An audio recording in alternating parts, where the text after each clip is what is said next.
Яңа Иглай ауылының Лейсен балалар бақшасына 15 бала ери. Bu yılның август айынан башлап бинада ремонт эшләре башлаганнар.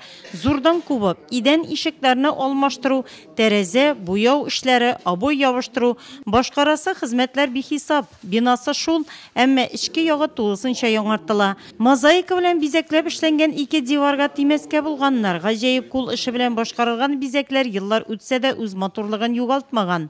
Ремонт эшләрен Казанның Грата уйышмасы башкара. Бизәкләү эшләрендә 15, җылык системасын алмаштыруда 4 төрле эшләрдә тагын шул кадәр кеше эшли. Безнең эшләнде полностью отделка буенча штукатуркалар полностью уже 99%, 99% бетте дисәң була. Полы, идәннәр уже стяжкалар залиты, плиткалар санузелларда бөтенесе дә әзер уже. Кухняларда без полностью плитка, стеналар, идәннәр бөтенесе әзер. В данный момент меняем отопление, садикта, библиотекада, медпунктта, асада уже шу безнең сельсовет тоже полностью меняем 100%. Почта балалар бакчасы авыл җирлеге урнашкан әлеге 2 катлы бинаның тәрәзәләрен пластикка алмаштырганнар, соңыннан сайдинг белән тушлаячаклар. У вас по оснащению как? Все старое? Да.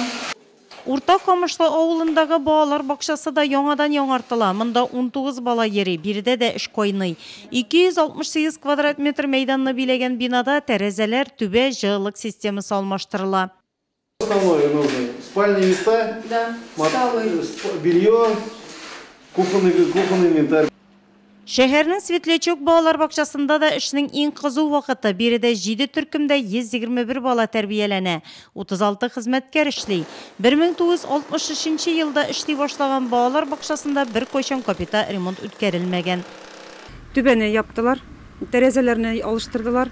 9 төрле эш башкарылды, отмосткалар ясадылар, ишекләрне алыштырдылар, иштәге отделка, санузелларны яхшы плитка белән ябыштырдылар, линолеумларны алыштырдылар. Без бу ремонтка бик шат. Ремонт эшләре вакытында сабыйларны шәһәрнең башка балалар бакчаларына бүлеп йөртәләр. Кичерәк яшьтәге балаларны, ясли балаларын Росинка балалар бакчасына бирдек, әзерлек группасын Алсу балалар бакчасына бирдек, һәм күпчелек балалар өйдә торалар. 1 декабрьгә инде көтеп калабыз, ачылырга дип бик ышанабыз. Әлеге 3 балалар бакчалары Татнефть компаниясе ярдәме белән ремонтлана. Моннан тыш Нурлатта гомум белем бирү учреждениеләрен капиталь ремонтлау Республика президент программасы кысаларында Балкырты һәм Башаккай балалар бакчалары яңартылды.